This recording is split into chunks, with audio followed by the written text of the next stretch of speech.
Ya. Oke, Bismillah. Assalamualaikum warahmatullahi wabarakatuh. Waalaikumsalam Waalaikumsalam warahmatullahi warahmatullahi wabarakatuh. wabarakatuh. Kakak, adik, keponakan, ya istri ya semuanya saudara-saudaraku yang semoga senantiasa dirahmati Allah ya. Alhamdulillah ini kita bisa menjadi rutin, mudah-mudahan terus terjaga ya. Pengajian keluarga besar Ahmad Sari, semoga menjadi amal jariah buat kedua orang tua kita ya. Dan ini kita Amin. sesinya Mas Allah, kita bicara sesuatu yang bagaimana kita wala khaufun alaihim wala hum yahzanun. Ini Ibu, aku sering banget Ibu cerita, ternyata maksudnya wala khaufun alaihim wala hum yahzanun itu tidak dengan khawatir, terlalu khawatir dengan apa yang terjadi ke depan dan tidak menyesali, tidak bersedih dengan sesuatu yang sudah terjadi ya. Jadi dan disebutkan ya, disebutkan itu Hasan Al Basri ya. Hasan Al Basri itu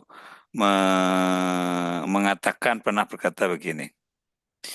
Aku mendapati suatu kaum, maksudnya para sahabat Nabi itu, yang tidak berbahagia, maksudnya tidak senang banget, bahagia sekali dengan sesuatu dari dunia yang mereka dapatkan, dan tidak menyesali dengan sesuatu yang kemudian hilang dari dunia daripadanya ya.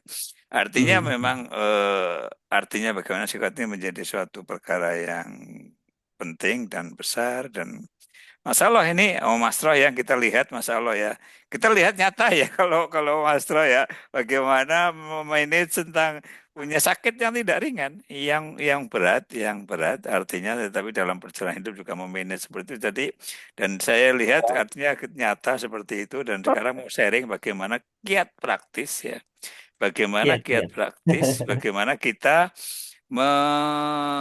supaya ini artinya supaya kita menjadi orang yang tidak terlalu khawatir dengan apa yang akan terjadi dan tidak terlalu bersedih dengan apa yang sudah terjadi seperti itu ya. Jadi kiat praktis ini sharing ini saya kira emang selalu sesi kita ada sesi sharing, Mas Ro membuka sharing, kemudian lainnya bisa menanggapi, menambahkan yang mudah-mudahan bermanfaat semuanya ya buat lansia katanya yang sudah lansia itu saya ke atas sudah lansia yang lainnya belum lansia gitu juga semuanya ya kira-kira bermanfaat buat semuanya. Saya kira itu yang pembukaannya monggo waktu dan tempat saya serahkan kepada Om Masro. Tafadhol. Ya, baik. Oke, saya share aja ya, langsung share aja.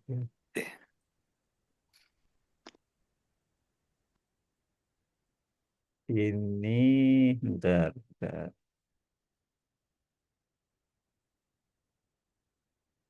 Ini kayaknya kayak dosen ya. Sana Mikom. Sekarang ngajar filsafat mungkin ya lama-lama ya. Iya, saya lansia sih ya. Oke ya, Assalamualaikum warahmatullahi wabarakatuh.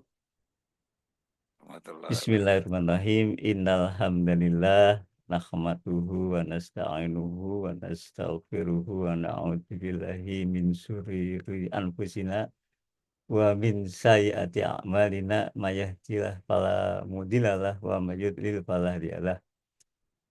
Eh, Kakak adik, ada keponakan juga tadi ya. Saya lihat ada Abdan, ada Arman, mungkin nanti ada lagi. Saya minta izin ya untuk malam ini mau mau sharing gitu ya. Sharing karena ada beberapa alasan ya.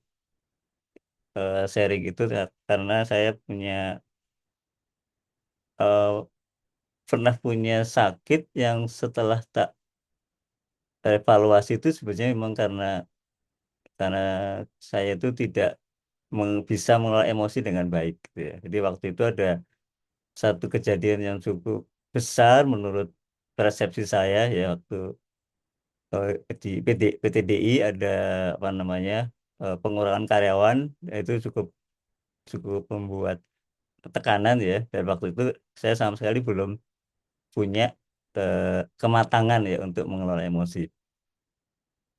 Jadi saya ingin sharing. Jadi itu jadi concern saya seterusnya, karena saya waktu itu akhirnya bertanya-tanya, sebetulnya apa sih hubungan antara eh, emosi gitu ya, terutama ya pikiran, emosi terhadap fisik itu seperti apa, kemudian bagaimana kita bisa mengendalikan ya atau mengelola gitu lah ya. Kemudian kita lihat memang ada risan masalah mental ya yang ada di keluarga kita. Kita udah tahu lah ya ceritanya. Lalu isu tentang mental health dan overthinking kan sekarang ini jadi topik yang semua orang ini kan eh, membicarakan gitu ya. Kemarin Mas Hatan juga baru baru sharing juga ya tentang fenomena generasi muda saat ini. Nah, itu di situ ada unsur eh, kematangan mental juga. Jadi ini jadi saya ingin sharing juga karena ada concern dengan kondisi saat ini. Lalu semakin ke sini kan hidup semakin makin speednya makin kenceng, kemudian masih banyak kemudahan gitu ya karena teknologi. Kemudian banyak banget yang sebenarnya bisa kita nikmati gitu ya dibandingkan waktu zaman kita, terutama eh, saya dan kakak adik itu kan, eh, yang apa namanya banyak prihatin ya. Sekarang itu banyak yang lebih menarik lah. Tapi kenapa kok kita sekarang susah untuk susah untuk bahagia gitu ya. Jadi setelah saya coba menekuni gitu beberapa tahun ya, ini saya menemukan beberapa clue gitu ya. Ini disclaimer dulu, ini banyak pengalaman pribadi. Jadi ini dasar ilmunya juga saya nggak punya dasar yang kuat karena saya bukan dari background psikologi, tapi ini best practice lah mungkin sebutannya ya, best practice gitu. Bisa bisa di sharing, nanti bisa divalidasi atau di counter dengan pengalaman yang lain gitu ya. Lalu kita hari ini kan mau bicara tentang bahagia gitu ya. Kemarin kan eh, tertrigger dengan WA-nya Wulan itu ada satu ayat yang sangat sudah lama saya pelajari juga ini, fala khaufun alaihim walahum yahzanun. Itu mungkin ini definisi yang yang apa sederhana tapi ini mendalam gitu ya. Dalam karena sebenarnya bahagia itu adalah ketika kita eh, bisa menikmati saat ini apapun kondisinya. Karena saat ini sebetulnya sudah, kalau eh, kakak adik sekarang merasakan saat ini, ya saat ini itu penuh kesyukuran sudah ya, sudah lengkap semuanya, sudah sempurna. Apa yang kita khawatirkan saat ini sebenarnya nggak ada gitu. Kita tadi sehat, kita juga bisa makan, kita masih punya eh, mata bisa mendengar, mata bisa melihat, telinga bisa mendengar, kita masih bisa silaturahmi, ada teknologi. Jadi semuanya itu sebetulnya sudah sempurna sebetulnya saat ini tuh. Ya sebenarnya kalau kita mau fokus saat ini, sebenarnya kita udah bahagia nih hari ini. Bahagia banget ya, udah ketemu apa yang kurang sih nggak ada kan sebenarnya. Jadi cuman ini ada yang mengganggu gitu ya, ada penghalang yang membuat kita itu eh, jadi apa namanya, kok mikir ke depan atau eh, sedih dengan yang masa lalu. Ya contohnya misalnya khawatir apakah finansial kita ini cukup gitu. Atau kalau di kantor itu eh, kok banyak banget target, apakah aku bisa, kok pressure-nya kok banyak banget ya. Kok misalnya bangun tidur itu mau kerja itu udah mikir apakah nanti di kantor apa tugas-tugas yang sudah emban itu apakah itu mampu kita kerjakan gitu ya. Jadi itu kekhawatirannya banyak gitu. Atau mungkin kita khawatir kalau yang sudah lansia kan, apakah aku akan tetap sehat seperti ini gitu ya. Apalagi nanti ada dengar-dengar ada penyakit baru lagi. Kita sempat cukup struggle dengan COVID, tapi ini kita juga belum cukup lega karena masih ada ancaman penyakit-penyakit yang lain. Atau kita menyesalkan sesuatu yang terjadi di masa lalu ya. Ada perasaan bersalah, ada perasaan menyesal, ada mungkin ada trauma-trauma yang sampai sekarang itu secara nggak sadar sebetulnya masih menjadi mempengaruhi ya, mempengaruhi kebahagiaan saat ini gitu. Atau mungkin ada perasaan yang lain ya, perasaan nggak layak gitu, perasaan tidak tidak seperti orang lain. Kenapa aku kok nggak seperti orang lain gitu, tidak sama, itu juga perasaan yang mengganggu, menghalangi bahagia. Atau konflik komunikasi, relasi, entah di rumah, entah di kantor, entah relasi dengan eh, dalam kaitan dengan bisnis itu, komunikasi hubungan manusia itu juga banyak yang bisa membuat beban tersendiri gitu ya. Jadi misalnya kita merasa nggak dihargai, pendapat kita nggak didengar, atau usaha jerih payah kita itu ternyata nggak seperti harapan kita, apa namanya, nggak dapat reward dan sebagainya, itu kan eh, case-case yang apa namanya eh, menjadi penghalang bahagia kita sebagai manusia. Atau mungkin ada rasa benci, rasa bosan dan sebagainya. Kemudian nah, untungnya semua penghalang bahagia itu sebenarnya hanya soal rasa sebenarnya. Hanya soal rasa. Jadi rasa tidak layak, rasa tidak dihargai, rasa tidak didengar, merasa tidak apa namanya, tidak mampu untuk mencapai target, merasa khawatir, nah, itu merasa semua. Jadi untungnya itu kita bisa melokalisir gitu loh. Oh, ini sebetulnya hanya masalah rasa ternyata gitu. Entah kejadian di eksternal itu kayak apa, tapi sebenarnya eh, kita kalau bisa mengelola rasa ini dengan pas, sebenarnya ya eh, impact terhadap kebahagiaan itu nggak terlalu mengganggu karena kita apa bisa menempatkan rasa dengan tepat terhadap kejadian apapun di luar diri kita gitu ya. Nah, ini untungnya itu ya. Jadi itu kita menurut saya lebih mudah.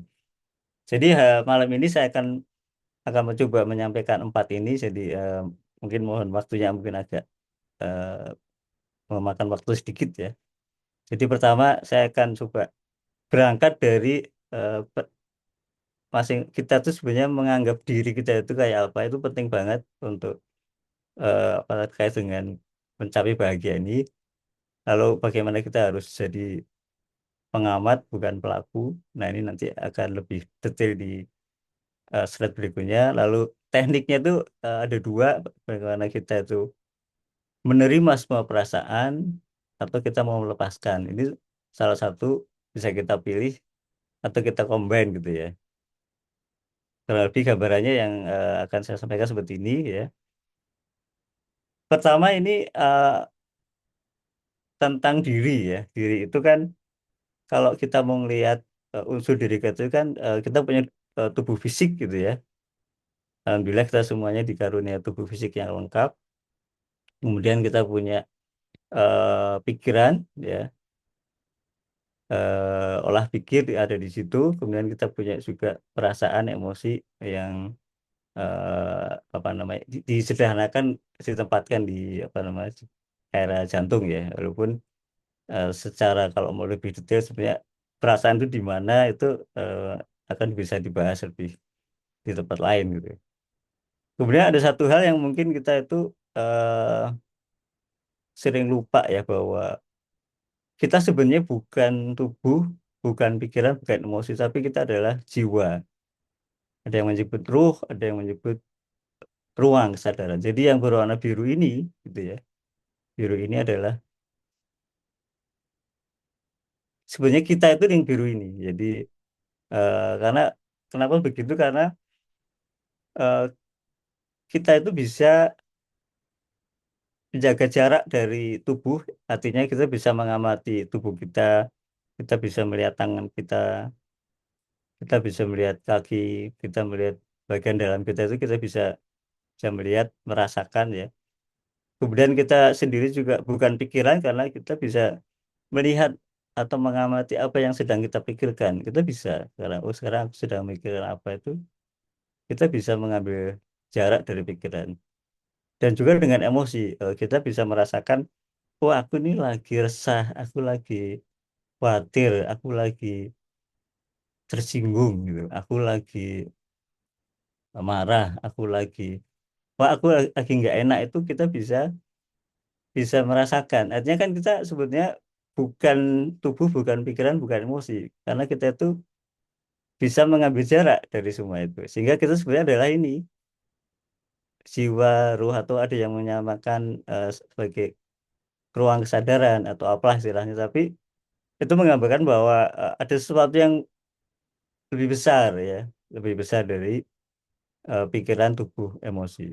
Kenapa ini penting? Karena banyak orang yang terlibat intens dengan pikiran, sehingga ketika ada sesuatu yang harus dipikirkan tuh kita larut ya, larut dalam pikiran, larut dalam emosi, sehingga seakan-akan kita itu satu-satunya diri kita itu adalah itu, kalau nggak pikiran perasaan. Jadi apapun yang terjadi dengan pikiran itu, ya itulah kita. Ketika kita sedang overthinking ya, kita nggak bisa eh, stop, nggak bisa berhenti. Karena seakan-akan itu adalah diri kita. Padahal kita ketika ngambil jarak sedikit aja dari semua itu, kita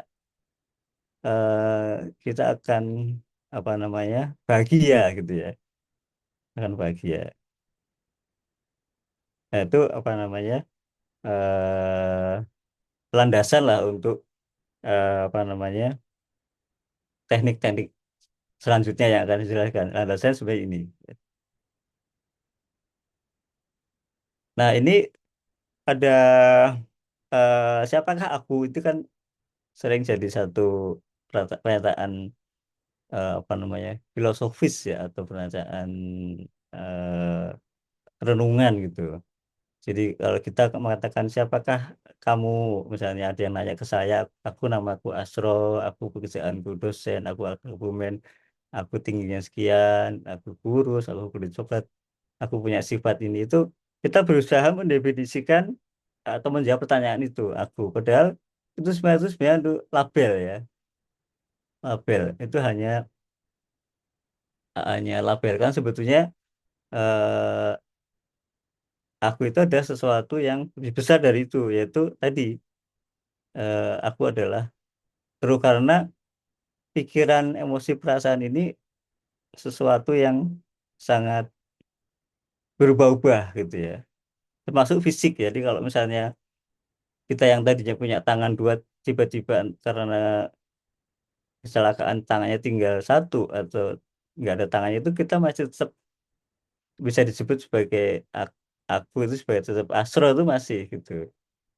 Bahkan kita orang, saya misalnya katakanlah hilang pikiran, hilang akal itu, orang masih bisa mengidentifikasi sebagai oh itu Asro, tapi dia hilang akal gitu ya. Jadi apa namanya akunya itu sebetulnya bukan bukan semua ini, karena ini hanya label. Tapi kita banyak bersandar pada label ini. Jadi ketika kita apa namanya merasa tersinggung karena konsep akunya itu tersentuh atau terhina, itu kita tersinggung gitu. Misalnya kita dianggap, maksudnya kita punya label, aku melabeli aku adalah orang yang apa orang yang ramah atau orang yang dermawan. Kemudian ada orang yang mengatakan, wah Also itu hanya pelit, orangnya kasar, nah, kita tersinggung ya, kita terluka karena ada orang yang mengganggu label kita itu. Padahal itu hanya label yang kita pegang gitu. Mungkin kita ada orang pernah mengatakan, oh kamu orangnya ramah ya, terus kita pegang, oh aku ramah. Oh kamu orangnya dermawan ya, oh aku pegang, oh aku dermawan. Ketika ada orang yang mengatakan sebaliknya, pegangan itu eh, kayak terhina. Padahal sebenarnya itu hanya konsep, hanya ilusi gitu ya. Sehingga kita rentan banget sama apa namanya trigger dari luar. Jadi kalau aku yang sebenarnya adalah ini tadi, entah ada yang disebut jiwa, ada yang disebut ruh. Nah, ketiga-tiganya itu tadi tadi punya kemampuan mengamati pikiran, mengamati tubuh. Lalu ada analogi yang sangat bagus dari Jalaluddin Rumi yang mengatakan kalau aku ini ibarat sebuah guest house, sebuah penginapan, sedangkan pikiran dan perasaan adalah tamunya yang silih berganti keluar masuk dengan bermacam-macam perangai dan karakternya. Aku sebagai guest host itu harus tetap melayani mereka dengan senyum, apapun perangai tamunya. Ada yang ramah, ada yang apa namanya, mungkin perangainya gak kasar dan sebagainya. Tapi aku itu akan tetap melayani kan aku yakin mereka itu hanya tamu yang akan pergi, nggak akan akan selamanya ada di guest house ini karena mereka itu karena guest house itu kan paling sehari 2 hari 3 hari. Nah, itu ini analogi yang sangat sangat mudah dipahami bagaimana kita itu memandang pikiran, perasaan eh, dalam persepsi aku tadi. Jadi aku adalah sebuah guest host, sedangkan tamu yang hilir mudik itu adalah pikiran perasaan yang kita nggak tahu kok tiba-tiba ada pikiran datang, perasaan datang gitu. Atau mungkin ada trigger kemudian perasaannya berkecamuk. Itu semuanya adalah tamu yang kalau kita sadar sebagai aku, ya monggo ada perasaan apapun ya kita layani gitu. Toh mereka itu akan pergi, nggak akan nggak akan selamanya hadir di diri kita gitu ya. Nah itu pemahaman tentang aku. Jadi lalu kenapa tadi saya menyampaikan tentang konsep aku di di tema ini itu karena eh, konsep diri yang salah, yaitu salahnya adalah apa? Yaitu mengidentifikasi diri dengan pikiran kita adalah diri kita, perasaan adalah diri kita, tubuh adalah diri kita. Itu itu dapat menyebabkan penderitaan ketika ada pemicu yang menyebabkan rasa tidak nyaman muncul terhadap perasaan terutama ya. Perasaan itu kan biasanya ada rasa tidak nyaman itu eh, apa namanya ketika ada pemicu dari eksternal yang tidak sesuai yang kita harapkan gitu ya. Jadi ketika kita keliru percaya bahwa aku adalah pikiran, perasaan, atau fisik, maka kebahagiaan kita jadi sangat tergantung pada kondisi eksternal. Kita jadi kadang-kadang ingin mengatur orang, orang itu harus seperti ini sama saya, nggak boleh seperti ini, gitu ya. Kalau orang seperti ini saya nggak mau berteman, saya nggak mau dia jadi atasan saya nggak mau dia jadi tetangga saya nggak mau dia jadi pasangan saya misalnya. Itu karena kita ingin ngontrol supaya semuanya nyaman. Padahal itu hanya apa namanya itu yang nggak bisa dikontrol apa yang di luar nggak bisa dikontrol. Kita nggak akan fokus pada sesuatu yang nggak bisa dikontrol, tapi kita lihat bahwa mereka itu as is ya, artinya ya seperti itulah mereka di luar. Kadang juga memuji kita, kadang mendukung kita, tapi kadang sebaliknya itu ada sebuah fenomena saja.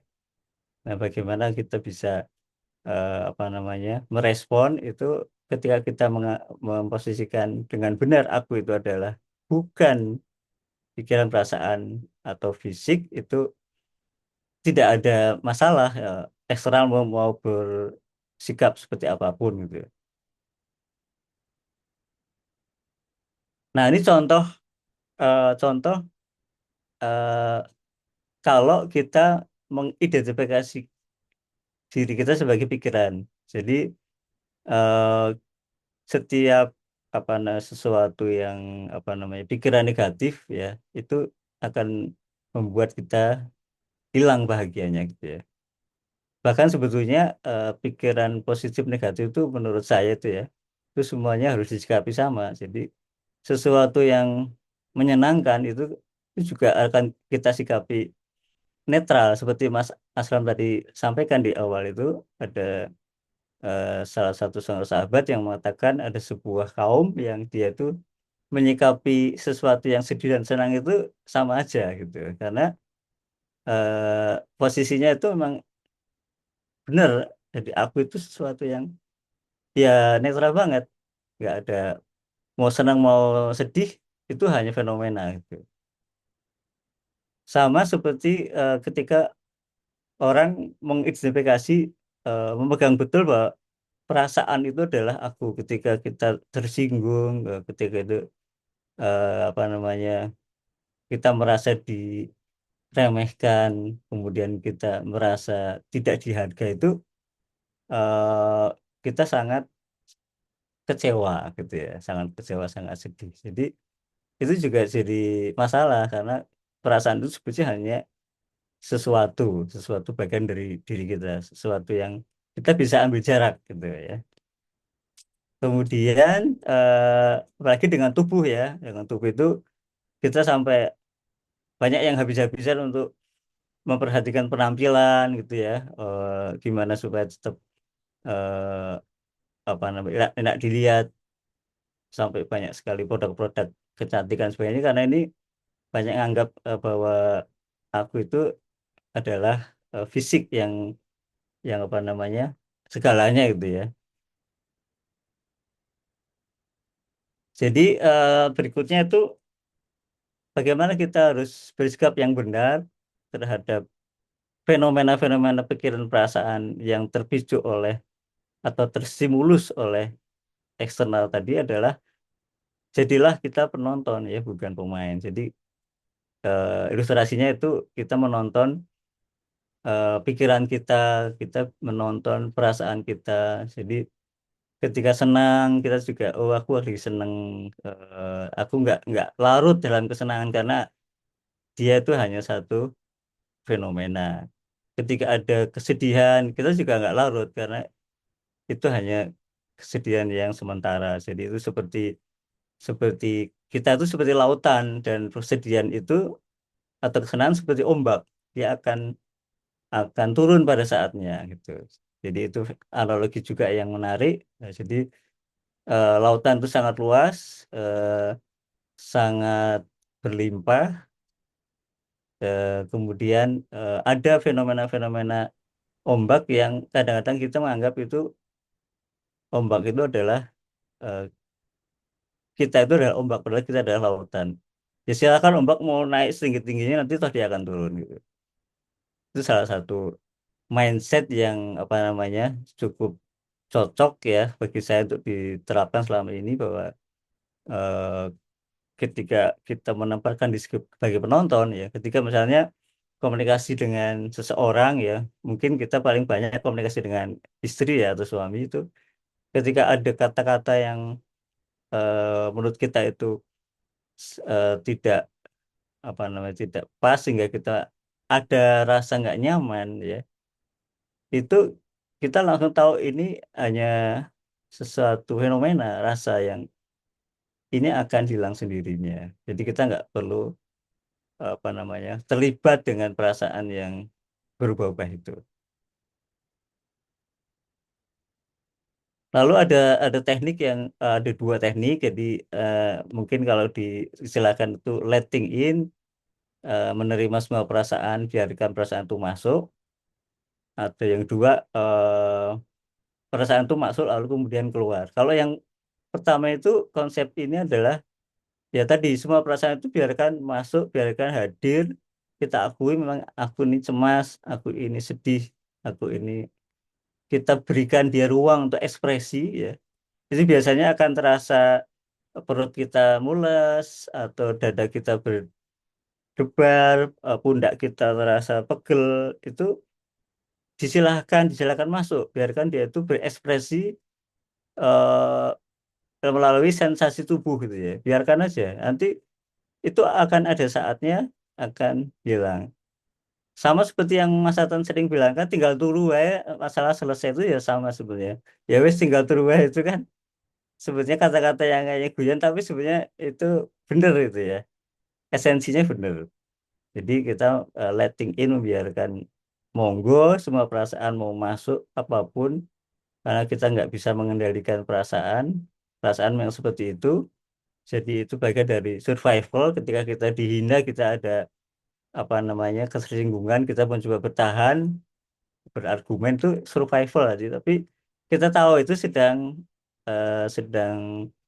merespon, tapi kita tahu itu sesuatu yang sementara, jadi biarkan masuk. Tapi kalau yang kedua, kalau kita misalnya pingin apa yang sudah masuk itu kemudian kita lepaskan, juga bisa sebenarnya.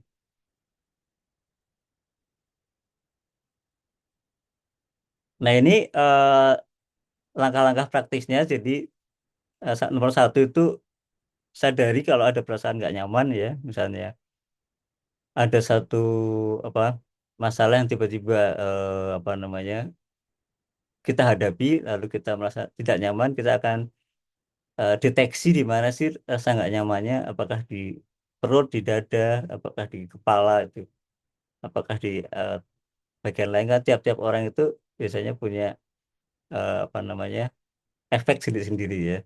Lalu kita terima ya tanpa melawan ya. Alih-alih kita itu misalnya melarikan diri eh, dengan misalnya nonton TV atau scroll-scroll media sosial itu supaya rasa nyaman itu, karena kita kan nggak, kadang-kadang nggak mau apa, menerima rasa nggak nyaman itu, nggak kuat gitu ya. Padahal sebetulnya itu kalau mau kita terima ya monggo ya, toh mau mau berekspresi seperti apa silahkan. Dan kita akan dapat mengidentifikasi di area-area tubuh itu tadi, perut, jantung, punggung mungkin ya, itu silakan, karena itu apa namanya mereka butuh ruang ekspresi. Kalau mereka itu ditekan, itu nanti malah akan kena di organ lain yang lebih dalam, atau suatu saat itu akan muncul juga apa namanya ledakannya gitu, sebagai akumulasi dari penekanan itu. Jadi silahkan masuk, nanti kan dia akan, kita seperti apa namanya sesuatu yang transparan tuh ya. Jadi masuk keluar monggo gitu. Kita apa namanya menyediakan diri sebagai media untuk ekspresi emosi ini. Jadi sensasi fisik ini tadi apa namanya amati apa yang ini, nanti lama-lama itu kan seiring dengan waktu itu akan berkurang. Memang ada masalah-masalah yang berat itu akan butuh waktu lebih lama daripada masalah yang lebih ringan tuh. Ada yang butuh waktu 1 jam, mungkin ada yang butuh cuma 5 menit gitu ya. Itu tergantung masalahnya, tergantung pengalaman kita sebelumnya gitu ya.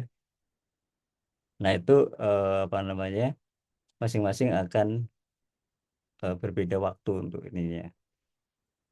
Kemudian izinkan perasaan itu akan lenyap dengan sendirinya sih sebetulnya.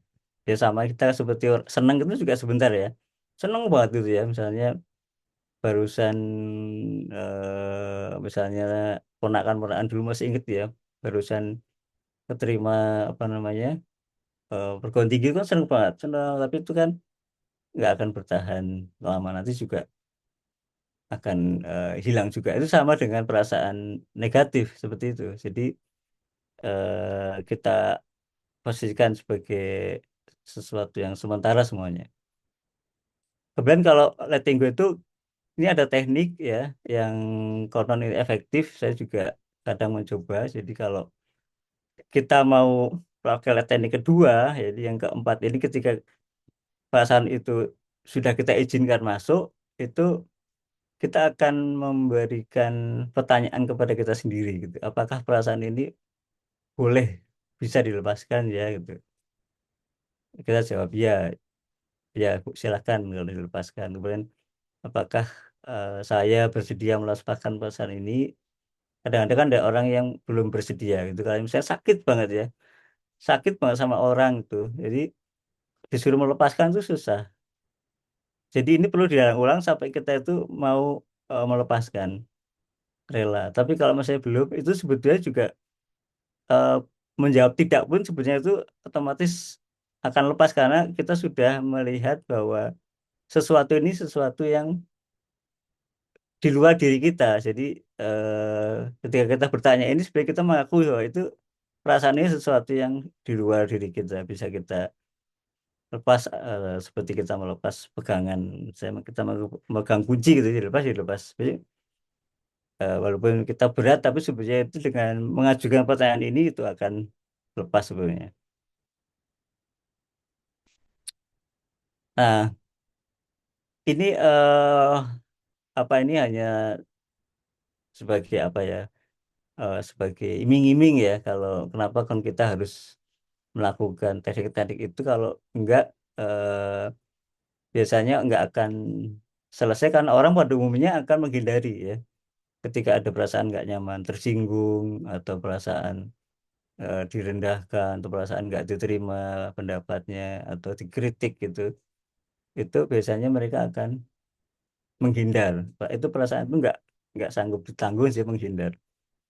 Kemudian ini hanya sementara, tapi ini sebetulnya nanti suatu saat kalau kena hal yang sama lagi, itu akan muncul lagi, bahkan mungkin lebih berat. Jika ada kasus-kasus misalnya suami sampai melakukan KDRT kepada istri, itu karena itu akumulasi ya. Ketika ada kata-kata yang sebetulnya simple bagi sebenarnya istrinya merasa mengatakan sesuatu yang sederhana, tapi suami sangat tersinggung, terutama misalnya ekonomi gitu ya. Misalnya eh, dianggap suaminya nggak mampu untuk menafkahi itu banyak kasus suaminya itu kemudian untuk menghindari perasaan nggak nyaman ini dia melakukan ekspresi ya di sini yang nomor tiga ini, yang nomor empat ya. Nah ini contoh-contoh kalau kita nggak mengelola emosi seperti ini. Ada yang menekan, pura-pura merasa kuat, itu yang saya lakukan dulu waktu sehingga sakit itu karena akhirnya badan sendiri nggak kuat nanggung ya. Ada yang kemudian mencari validasi, ngobrol sama orang lain, mencari dukungan itu juga bisa supaya lega. Ketika orang itu yang kita harapkan dukungan malah malah tidak mendukung itu dia akan makin nggak nyaman cari lagi sama orang lain gitu ya. Sehingga banyak istilah curhat itu sebenarnya karena ini atau kita mungkin membandingkan diri dengan orang lain kita merasa rendah, kita merasa nggak nggak layak dan sebagainya. Jadi responnya akan macam-macam dan ini semua nggak menyelesaikan masalah ya. Nah, ini mungkin praktek ya, jadi bisa nanti bisa silahkan dicoba. Jadi ketika kita sedang sedih dan khawatir dan ingin menghilangkan, kita bisa coba pakai teknik ini. Jadi pada saat itu kita coba berhenti sejenak ya, kemudian kita itu eh, jadilah apa yang ada sekarang ini. Jadi kalau sekarang ini misalnya sekarang ya kita seperti ini ya, kita sedang duduk, kita sedang apa namanya bernafas ya, kita sedang di ruangan ini, jadi kita menyadari apa yang ada sekarang, kemudian eh, ada masalah yang mengganggu pikiran itu apa ya, itu pikiran itu bisa sesuatu yang menekan atau sesuatu keinginan yang belum terwujud itu juga bisa gitu ya. Nah ketika kita memikirkan itu yang pertama kali dirasakan apa gitu ya, apakah eh, dada terasa sesek gitu ya atau punggung terasa berat, itu kita eh, identifikasi rasanya apa. Kemudian ada perasaan lain apa enggak yang terkait dengan citra image aku itu kalau misalnya masalah ini enggak selesai aku nanti jelek di mata orang lain, aku dianggap apa itu, ada nggak rasa seperti itu yang terkait dengan eksistensi aku gitu ya. Terus apakah ada keinginan sangat untuk ingin mengubah, itu juga sebuah nafsu ya. Kita ingin sekali mengubah, kita ingin segera berubah, kita ingin segera masalah selesai, itu juga kalau ada diizinkan untuk muncul juga. Nah, setelah itu semua perasaan yang lengkap tadi itu, sudah ada perasaan masalah itu sendiri, atau perasaan yang terkait dengan aku, lalu perasaan ingin ingin sekali berubah, udah nggak sabar, udah nggak tahan, itu juga sudah kita izinkan untuk hadir. Setelah itu coba kita lepaskan. Boleh nggak itu dilepaskan? Apakah kita bersedia untuk melepaskan ini? Kapan mau dilepaskan? Nah, itu mungkin salah satu praktis ya, praktis teknik untuk melakukan ini. Oke, mungkin itu. Matur nuwun. Assalamualaikum warahmatullahi wabarakatuh. Assalamualaikum Wabarakatuh. warahmatullahi wabarakatuh. Masya Allah. Ya, sangat sangat menarik ya, sangat menarik ya apa yang disampaikan oleh Mas Roh ya. Ini terstruktur, sistematis, jelas ya. Dan ini disebut sebagai best practice ya, Masya Allah ya. Ini memang dosen kalau menyampaikan beda kalau sama orang seperti saya ngomong kan ngalor ngidul. Masya Allah. Jadi saya coba summary sedikit lah. Menjadi moderator ya berusaha jadi catat sedikit supaya sebelum kita masuk ke forum sharing dan tanya jawab ya. Jadi ini tadi Mas Rom mulai dari bicara pengalaman ya. Ini maka disebutkan di dalam sebuah hadis bahwa dengan orang-orang yang tua ini, orang tua ya belum lansia kan sudah termasuk orang tua ya. Itu yang didapat bukan cuma ilmu praktis tapi itu hikmah. Jadi sesuatu yang diperoleh dari perjalanan hidup, pengalaman hidup, dari pengalaman tadi kekhawatiran ketika ada pengurangan pegawai di PTDI ya dan lain-lain. Dan juga sekarang lihat pengamatan sambil mengamati ini Mas Ro tentang orang-orang zaman sekarang itu ya kehidupan yang semakin menarik tapi lebih sulit bahagia ya. Jadi ini kemudian ini ya dari definisi dalam banyak sekali disebutkan wala khaufun alaihim wala hum yahzanun ya. Ini memang kunci supaya bahagia ini bagaimana supaya tidak terhalang dua hal ini tadi ya, khawatiran ke depan. Itu masih muda, kadang-kadang khawatir nanti kemana. Udah tua khawatir, masih muda khawatir. Masalah finansial, masalah pekerjaan, kesehatan, apa aja bisa dikhawatirkan atau penyesalan, kesedihan yang terjadi di masa lalu. Juga tadi dia bisa juga masalah-masalah yang sifatnya kehidupan kadang-kadang ada orang yang tidak ada apa-apa tapi merasa hidupnya sudah bangun tidur sedih, bosan, dan lain-lain. Ya, seperti itu, kayak hidup merasa kosong, dan lain-lain. Jadi, kalau kemudian saya akan menambahkan dikit dari yang disampaikan Mas. Jadi ternyata tadi ada konsep menyelami konsep diri, ya artinya sesuatu yang di dalam kita itu memang tentang siapa aku dan lain-lain itu memang jadi kita juga perlu menambahkan, saya tambahkan sesuatu yang kita suruh ngapalin ini satu ayat di dalam surat Ad-Dzariyat ya. Yang kalau dulu zamannya kita di Masjid Muhammadiyah itu eh, Eh, ngapalin kalau sholat tarawih wa ma khalaqtul Wal- jinna wal insa yang illa liya'buduni artinya tidaklah engkau menciptakan jin dan manusia kecuali supaya beribadah kepadanya. Itu kan itu hafalan kita ya. Mungkin semuanya hafal itu terawih itu Pak Warsito apa yang ada kalau untuk terawih anak-anak ya ya, almarhum seperti itu. Jadi Masya Allah, ini luar biasa ya. Jadi sungguh sungguh ini pelajaran besar dan saya tambahkan di dalam salah satu tugas Nabi Muhammad Sallallahu Alaihi Wasallam tadi soal jiwa tadi ujungnya adalah apa? Tentang penyucian jiwa sebenarnya kita ngomong. Yang diomongkan Om Masro itu bagian dari bagaimana kita kadang-kadang tadi kan sibuk dengan emosi, pikiran, badan, tapi suka lupa bagaimana kita menyucikan ruh tubuh kita, seluruh jiwa itu yang paling menentukan jiwa kita.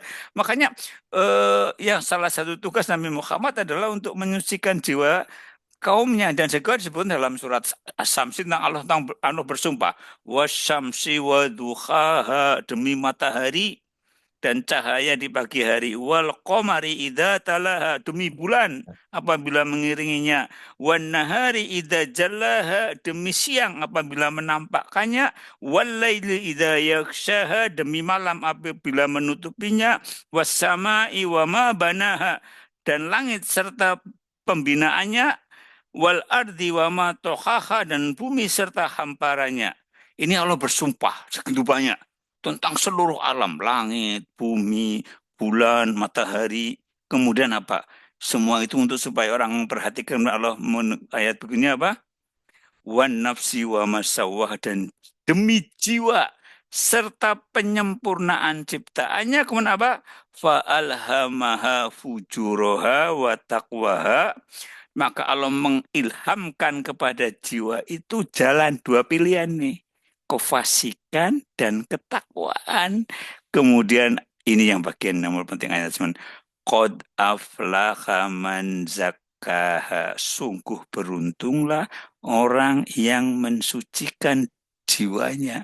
Waqad khoba man dasa dan sungguh merugilah orang yang mengotori jiwanya. Ini tadi ya membersihkan jiwa sikap menerima qanaah kemudian apapun yang terjadi tetap dihadapi dengan sikap yang bersyukur bersabar bisa mengontrol diri sehingga tidak ini jadi pikiran-pikiran jadi juga sampai sikap-sikap yang apa namanya tadi misalkan tadi sulah let's go itu salah satunya adalah sebenarnya yang sulit itu orang apa let's go ini kalau sudah memang sudah terjadi ya sudah sama mau memaafkan orang yang mungkin kesalahannya luar besar, biasa besar ke kita, mendolimi kita luar biasa, kok kita bisa melepaskannya? Sudahlah, pokoknya saya maafkan.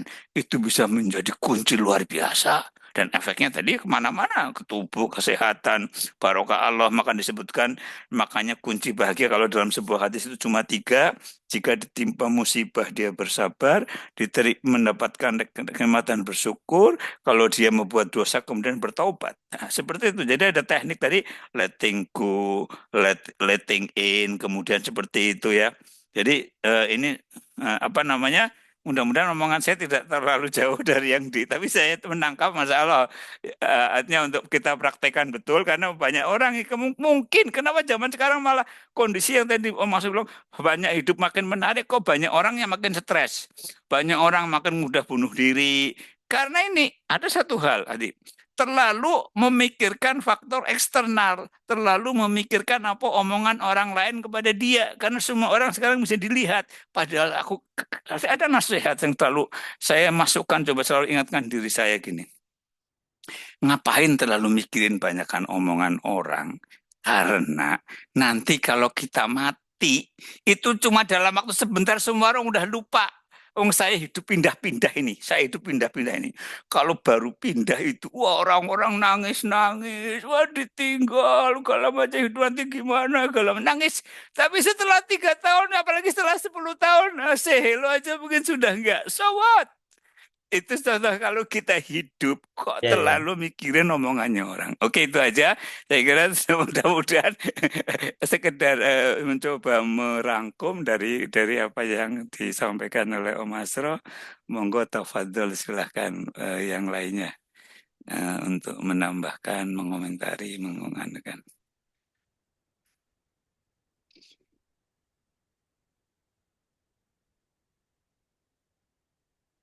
Silahkan monggo. Perlu ditembak satu persatu atau mau Mbak Yu mungkin masih di jalan ya? Ya, Mbak Yu monggo Mbak Yu. ya, Masya Allah. Luar biasa. Ini memang apa ya hal yang ini luar biasa.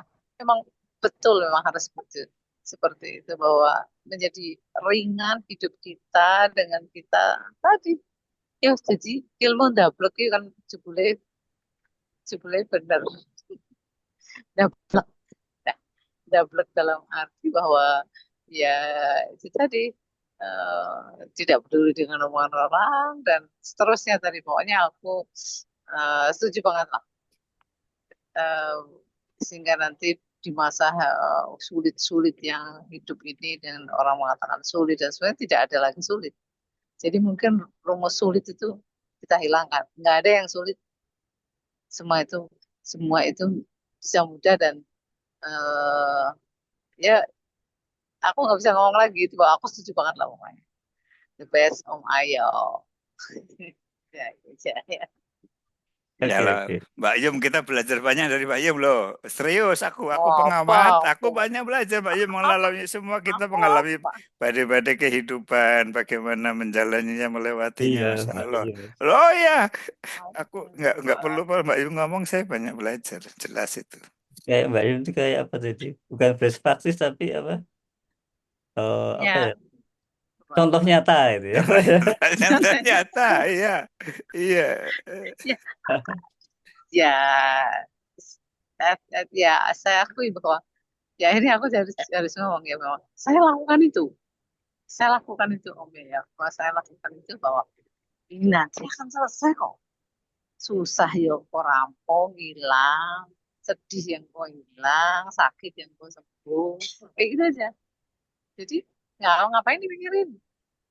Itu memang yang, yang saya lakukan.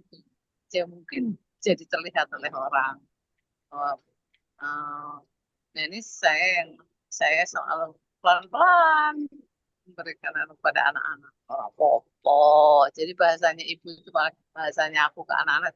Apa bentar lagi juga selesai. Nah, itu Iya, memang iya. memang terus terang itu saya lakukan sehingga orang melihat. Misalnya nggak ada orang kalau yang nggak tahu mana ada orang tahu aku sakit. Nggak akan ada. Kalau yang tidak tahu ya, atau yang tahu pun udah lama nggak ketemu juga nggak sadar kalau aku sakit. Oh iya, misalnya sakit ya. Kalau karena memang ya udah itu takdir dan janjinya Allah semua akan diselesaikan, semua akan selesai. Ya udah ditaruh aja kita tak ke habis. Itu, ya, itu tapi ternyata ya mungkin Om Ayat juga. Saya nggak tahu kenapa saya bisa melakukan itu dengan mudah. Aku nggak bisa, saya nggak bisa apa ya, nggak bisa menyampaikan dan dalam hati saya hanya ini karena rahmat Allah, bukan karena sekedar apa-apa. Kok aku gampang lakoni kau ini, aku nggak tahu mungkin ayo Hmm. bisa menyampaikan, bisa bisa begitu itu gimana caranya gitu kali ya. Ya wes. Tenun, Iya, iya. tenun, tenun. Nggak bisa memformalisikan mungkin ya, Iya, merumuskan. iya, iya, iya. Rumusnya Karena piye. tutu dosen, Supaya jadi aku juga ora supaya isa bisa di bagi bikin bahan presentasi kayak itu ora mudeng aku. Oh, nggak, oh, maksudnya itu formula itu supaya bisa dipakai orang lain tuh loh, kayak rumus tuh. Oh, Mbak Yu kayak gini, dibikin rumus orang lain bisa pakai gitu loh. wong Saya aku itu dong. nek ngisi pengajian ke LL aja apa ketone wis nulis-nulis ya apa kan begitu ngomong nang ngarepe sing metune ngalor ngidul ora sesuai dengan rencana.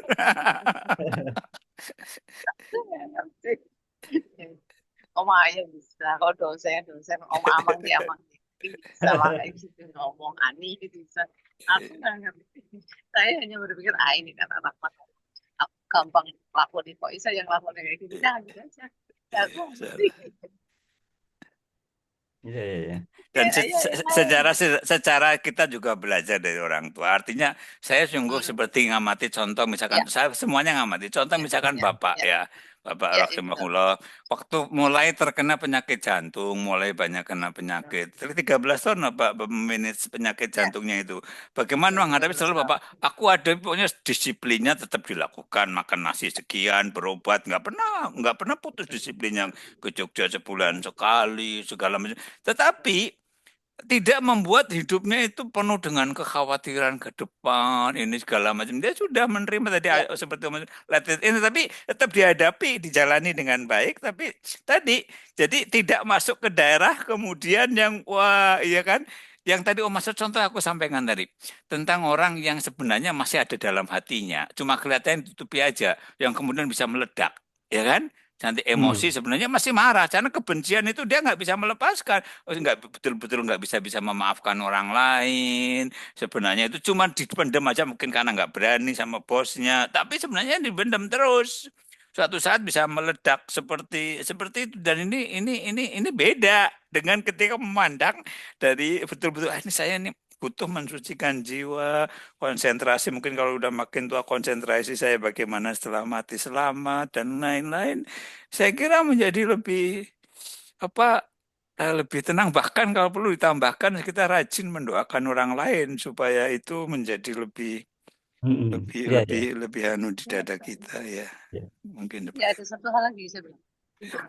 Satu-satu mungkin ini juga benar apa enggak.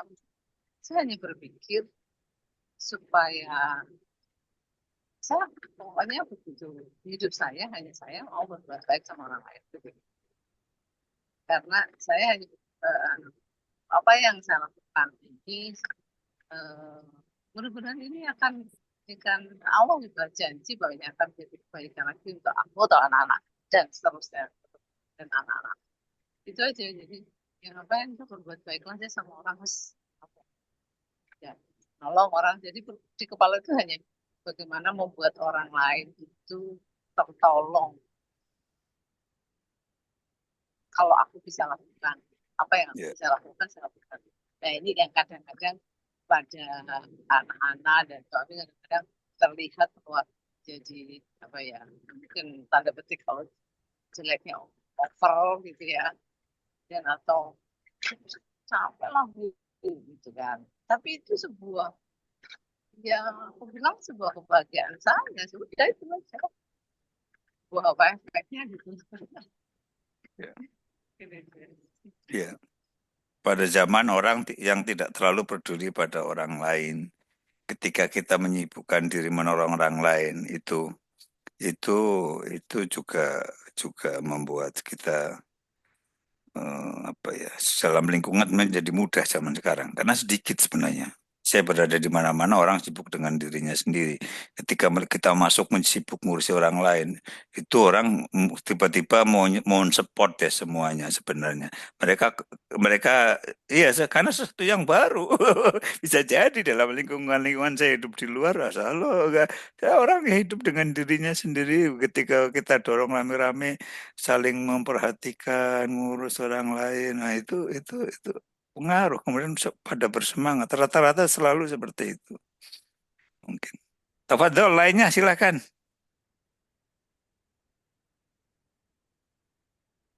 Monggo loh, siapa aja boleh Ovi. Tafadhol boleh Ovi.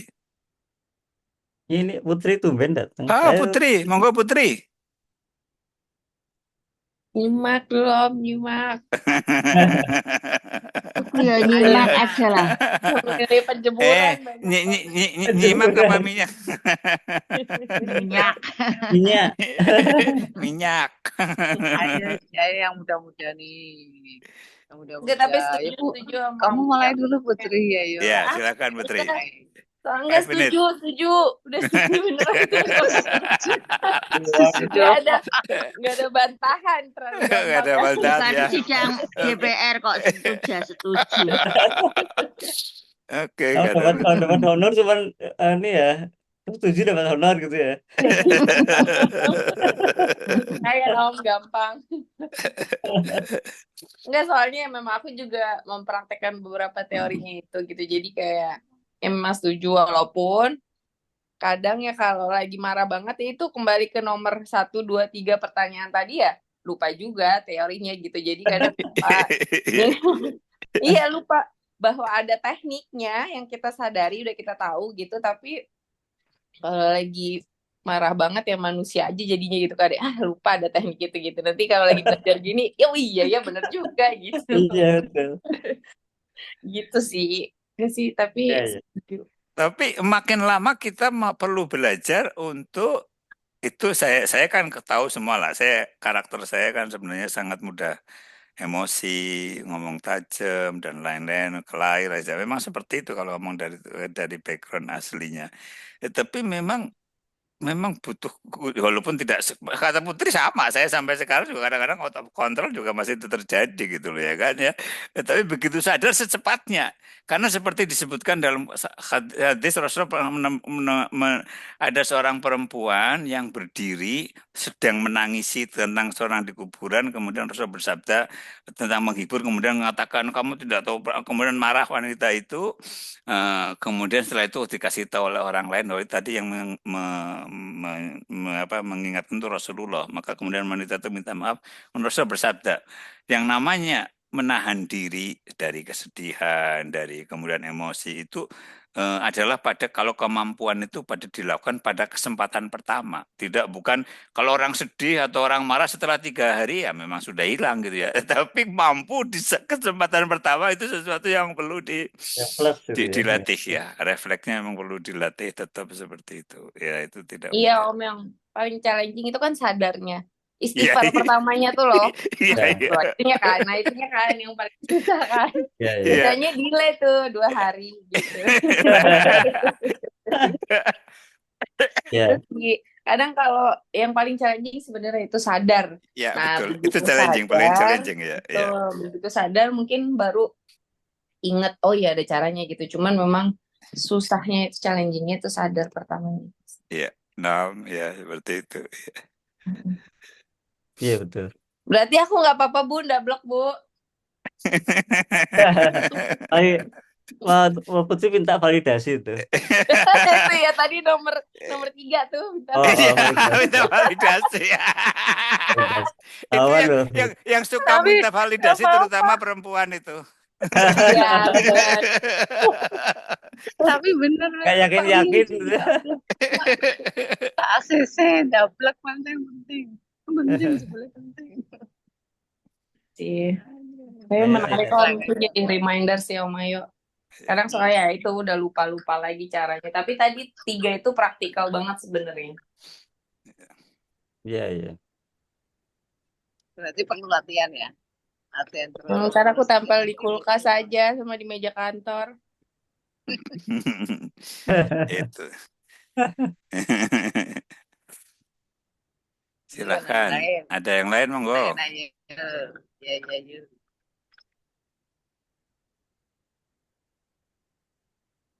Apa Wi?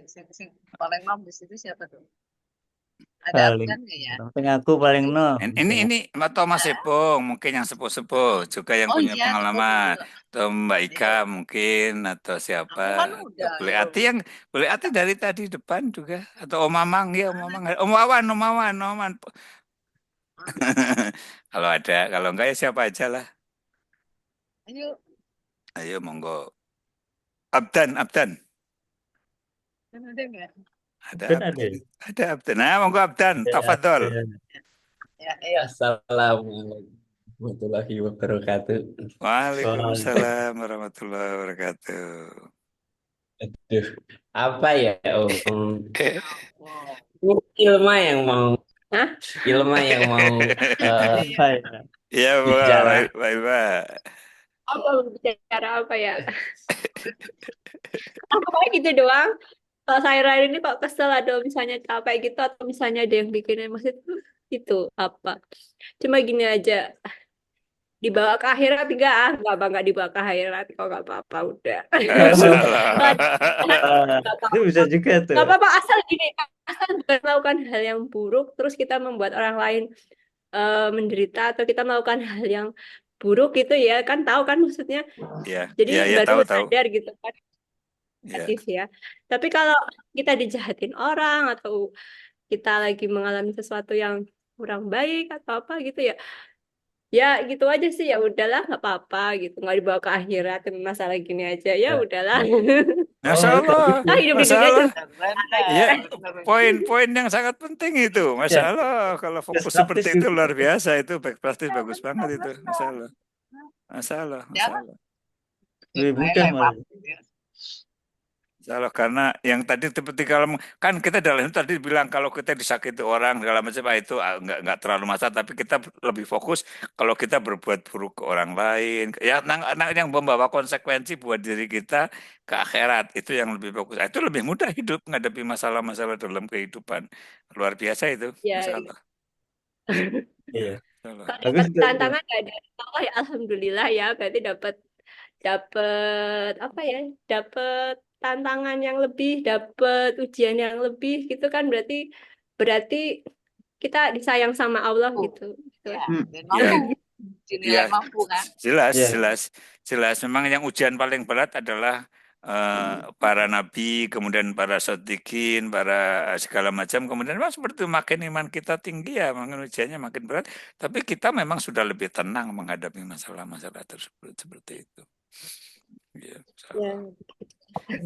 karena kalau Sama ini sikapnya, satu gini, ya silakan. gini, kalau ada orang kita kesel banget ya sama orang ya, kadang-kadang tuh aduh ya Allah, kadang-kadang kita bisa ya ada orang yang benar-benar bikin kesel tuh, kalau aku tuh kadang-kadang tak anggapnya gini, ya mungkin udah kasihan lah dia, mungkin dia tuh bagian dari, dia memang kayak susah ditakdirkan supaya memberi tantangan dan ujian bagi kita gitu, ya nggak apa-apa lah gitu, malah emang dia dapat apa ya, punya role gitu supaya kita lebih sabar gitu, jadi malah memberi hari positif buat kita, bikin kita jadi lebih sabar gitu, jadi ya jadi nggak sebel sama orangnya, jadi kita mengurangi sebelnya gitu. Kayaknya nyindir aku ya, Om. Kenapa nyindir kamu? Orang aku sebel sama kamu. Iya, betul, salah. Iya, Enteng banget tuh, ya. iya, enteng seperti itu, salah. Iya, kadang-kadang kan kita juga, saya kerja di mana-mana, kadang ngadepin teman, ngadepin bos yang bisa jadi jahat memang, tapi ya sudah. Ya, belak Ya langsung kayak ya kan. di kantor bapak ya, kok banyak. Ya udah lah, nggak apa-apa lah, biar kita sabar, alhamdulillah lah, malah Iya, kita iya. Itu cobaan biar best practice dari Bapak orang, itu ya. ada orang yang punya role gitu supaya kita tuh bisa lebih kuat dan sabar gitu, wah berarti mungkin ya role-nya begitu, ya udahlah nggak apa-apa gitu, jadi Iya, ya bersyukur ya. iya, role-nya masing-masing kan. Ada yang jadi giant, ada jadi apa namanya kalau Doraemon Kuneo, itu Kimio. Kuneo. That is life seperti itu di mana-mana, betul. Dan itu membuat kita lebih kuat, ya, salah. Itu cara. Jadi itu masuk dalam kategori pelajarannya Om Astro, bahwa kita menjadi penonton dan kita artinya menjadi pengamat bukan pelaku. Jadi tenang gitu kan. Ya betul ya. Kita sadar ada peran itu, monggo gitu. Iya. Assalamualaikum. Waalaikumsalam. Moga Mas Ibu. Aku mau nanya aja. Tapi kalau ternyata pertanyaannya sudah ada di slide, salah satu slide tadi ya dibacakan lagi. Oh iya. Nah, itu kan kita berusaha menjadi penonton atau pengamat aja gitu ya. Itu kan kalau kayak saya bayangkan mungkin ada tarik-menarik, kita berusaha menjadi penonton, kemudian ke bawah lagi masuk ke dalam pikiran, ke dalam perasaan gitu. Nah, kita bagaimana caranya supaya kita mudah untuk menjadi penonton pada saat kita inginkan. Atau kita bisa menjadi penonton terus, pengamat terus gitu. Iya.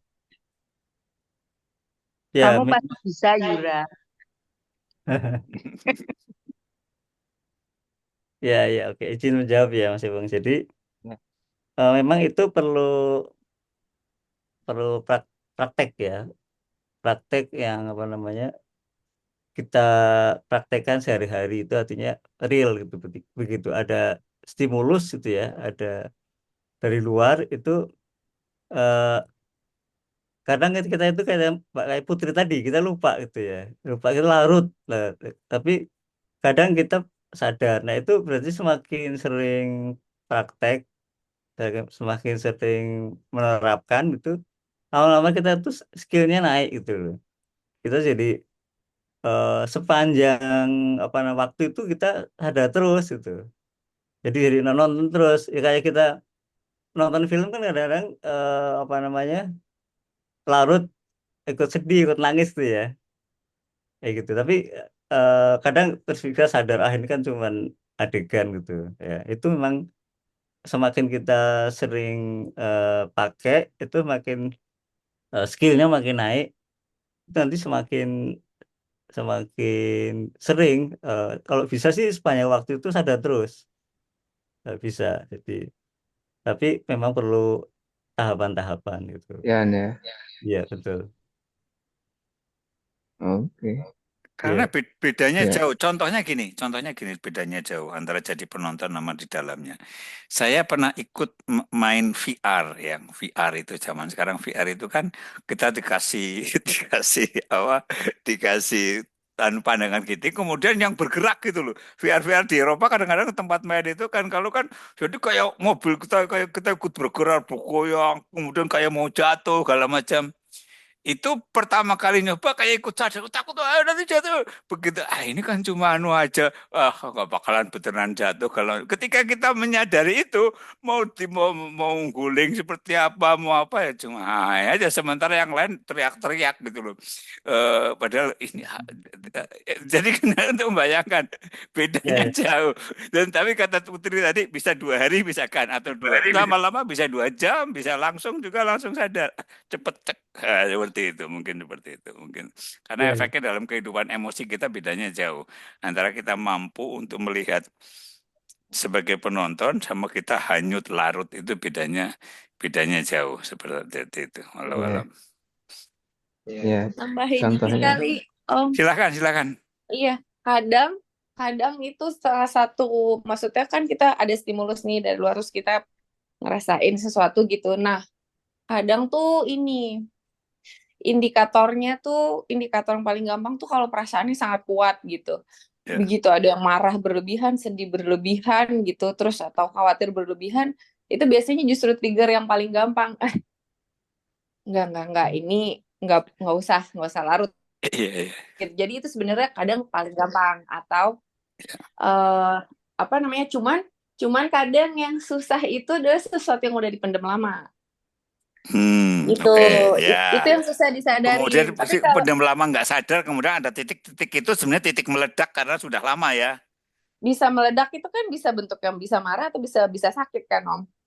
Oh ya, itu betul. Bisa Jadi bisa bentuk sakit yang tidak sebenarnya di dalam bisa sakit, bisa marah, betul. Ya, kalau marah tuh ya kayak tadi misalnya contohnya mukul itu saking udah namanya kesel misalnya gitu kan, atau bisa sakit gitu, bisa juga badan yang jadi indikator sakit gitu, itu bisa juga. Nah jadi kadang yang paling gampang tuh sebenarnya kapan kita jadi harus ngambil seat penonton itu kadang ya itu gelombang yang terlalu kuat gitu. Nah itu lebih mudah disadarin dibanding atau misalnya gini, overthinking misalnya gini, kadang aku kalau lagi mau marah banget sama bosku tuh aku berangkat dari kantor aku udah berencana mau ngomong apa gitu kan, berisik banget kepalaku gitu. Nah kadang di situ tuh kayak udah stop nanti aja ngomongnya pas ngadepin aja, nggak usah dipikirin sekarang dah. Nah itu kan gampang sadarnya, cuman yang sulit sadar itu yang udah di subconscious yang udah lama gitu tapi kita ignore, itu agak sulit gitu. Tapi konon ini ada orang yang bilang, tapi saya juga belum tahu kebenarannya itu endapan emosi tadi itu ketika kita endap satu saat itu dia akan terus dihadapkan dengan stimulus-stimulus supaya itu nanti tertrigger, kemudian kita sadar ini sesuatu yang harus dilepas itu. Jadi entah masalah apa yang datang ke kita itu sebenarnya tujuannya itu membersihkan tadi. Betul Om, dia nyundul nyundul ya. Nah cuman kan akhirnya kemudian itu tadi kan kesadaran atau kepekaan kita membaca sign-sign itu kan bisa berupa perubahan badan kita. Makin bersih jiwa kita, biasanya kita lebih mudah untuk menangkap sinyal-sinyal sebenarnya. Betul ya Om, lebih peka itu. Nah kepekaan itu kan yang kepekaan itu yang ya kalau mau dipanjangin itu adalah nggak akan kelatih kalau kita tadi sibuk sama pelarian yang berapa poin tuh, 10 poin atau berapa poin itu tadi gitu. Jadi ya itu tadi, tapi ya sebenarnya itu udah dijalanin sama sesepuh di keluarga ini ya gitu, dengan banyak zikir, banyak wirid, banyak apa, kan sebenarnya nggak disibukkan kepalanya dengan yang lain-lain gitu. Nah ya sebenarnya sih itu gitu, sholat malam dan lain itu kan sebenarnya kita diam ya. Iya benar, iya betul, itu kan sedang berdiam gitu, sedang kembali ke diri gitu. Jadi kayak nggak sibuk. Coba aja kalau misalnya disibukkan sebelum tidur, ya udahlah scroll sampai merem gitu kan, kita nggak punya waktu membaca sign di badan. Mungkin sebenarnya lagi mual tapi nggak kerasa gitu, sebenarnya pusing tapi ya udah telan aja Panadol, nonton TV gitu. Nah itu ya itu sih, itu panjangnya gitu mungkin. Iya betul. Itu tadi yang saya maksud dengan Putri tadi, pembersihan jiwa tadi, sholat malam, zikir, terus kemudian memang seperti itu. Iya, yang namanya seperti itu, ngelihat, iya, itu betul. Iya, nah.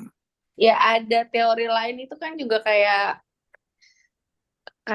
ini aku baca teori doang sih ya, tapi maksudnya gini, kayak anak orang-orang sekarang itu ada namanya amigdala di kepala, itu tuh dia mengecil karena dia sebenarnya tuh otak yang terlatih untuk kita peka terhadap diri sendiri sama keluar. Itu kalau kita lagi daydreaming tuh kayak ngayal-ngayal, bengong-bengong, ngeliat doang tapi nggak mikir apa-apa. Nah itu tuh kelatih. Nah kita kan nggak pernah melakukan itu lagi. Kita kan mostly lampu merah scroll, bengong dikit istirahat scroll gitu, ngapain Netflix gitu, ngapain. Jadi kita nggak pernah balik ke dalam gitu. Jadi kayak otaknya terus running terus gitu, semua appsnya dibuka gitu kan otaknya.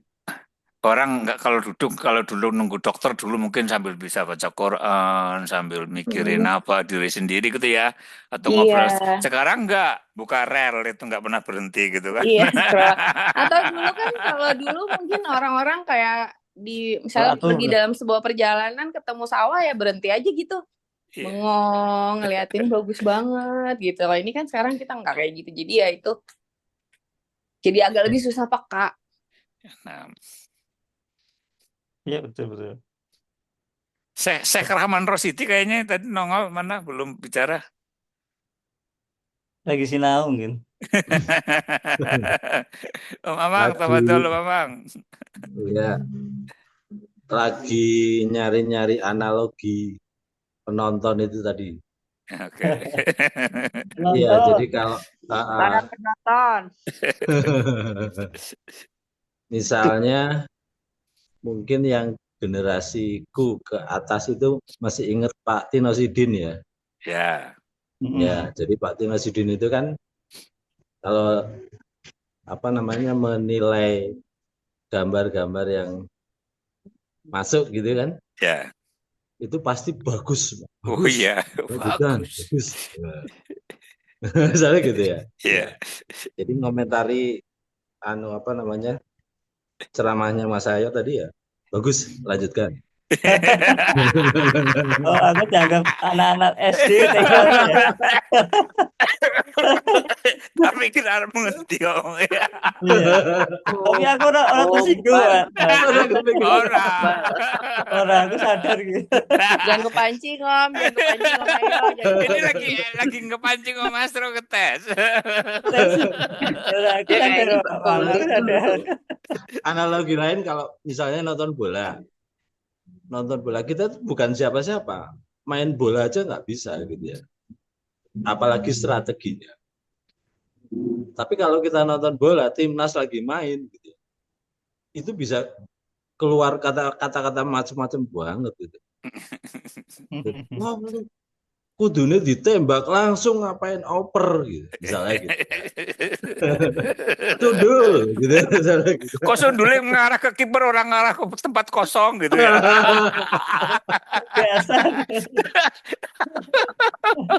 Nah, itu analogi itu pasti kita menonton kita sendiri itu lagi tak pikir analoginya apa gitu misalnya.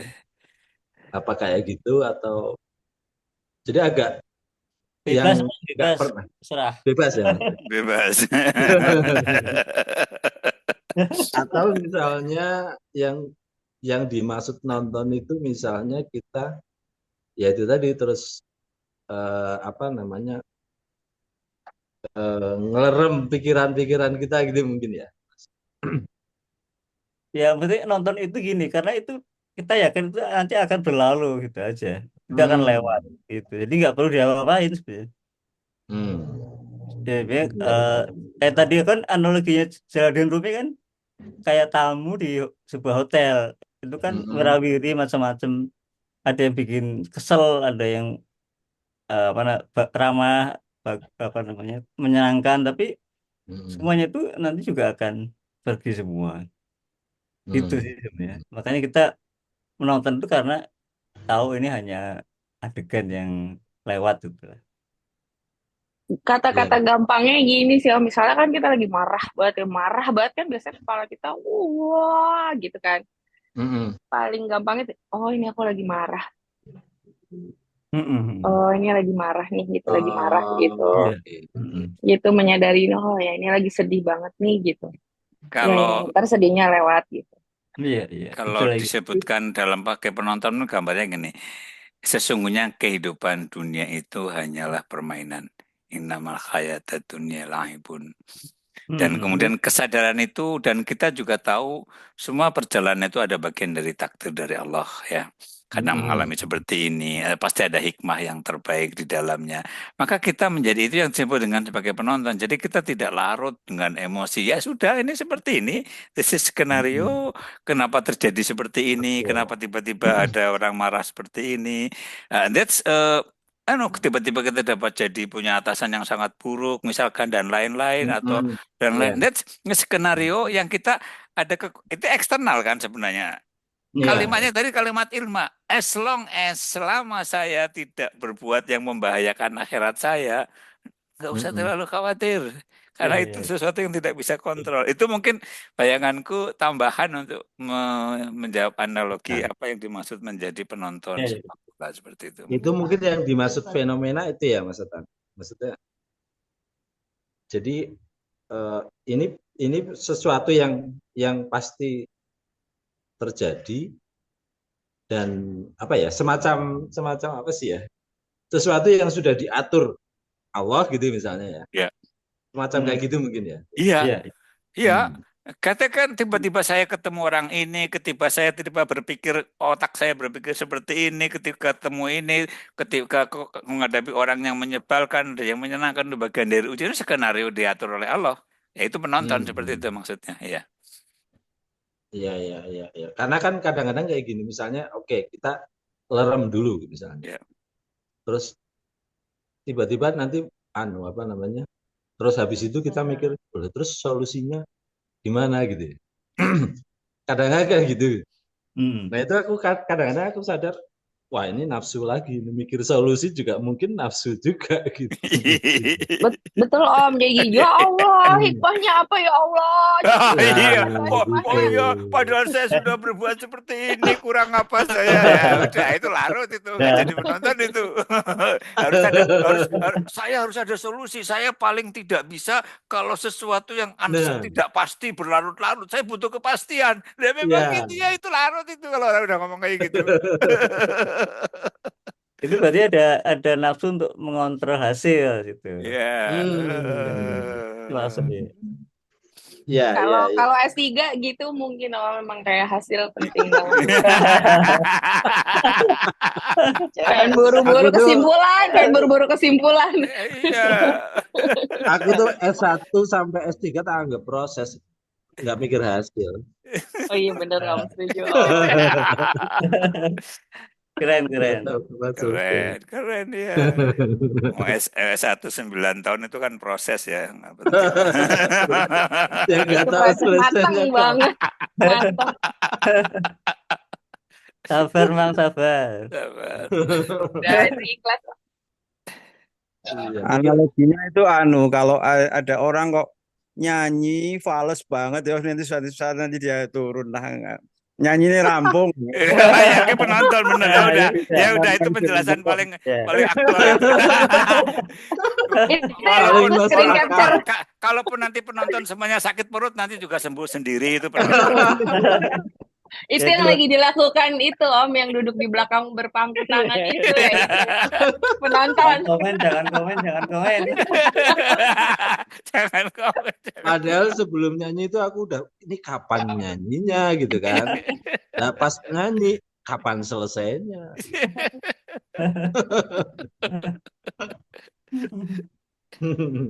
Itu analoginya Wawan. Terus paham ya Man? Aman saat analogis dari Wawan paling pas ya. Paling pas. Wawan itu seru banget mikirnya.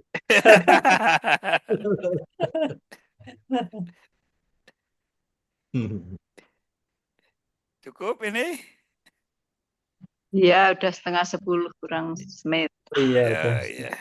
Pas. Iya, monggo closing statement dari Om Astro lalu kita tutup. Closingnya, aduh apa ya closing? Banyak banget tambahan ya. Dari Irma, dari Putri. Tadi yang terakhir paling menohok itu dari Wawan sih sebenarnya. Itu closingnya itu. Mudah-mudahan ada manfaatnya, terus kita jadi lebih baik itu ngelola emosi, dan kita tuh menganggap semua masalah itu hanya ya tontonan. Ayo kita jangan terlarut dengan fenomena apapun gitu ya. Bahagia itu berarti sederhana itulah. Closingnya gitu. Assalamualaikum warahmatullahi wabarakatuh. Waalaikumsalam warahmatullahi wabarakatuh. Kita tutup dengan doa kafaratul majelis. Subhanakallahumma bihamdika asyhadu an la ilaha illa anta astaghfiruka wa atubu ilaik. Jazakumullah khairan. Jazakumullah khairan. Amin. Sehat semua. Amin. Sehat semua. Mbak Iyum juga sehat. Amin.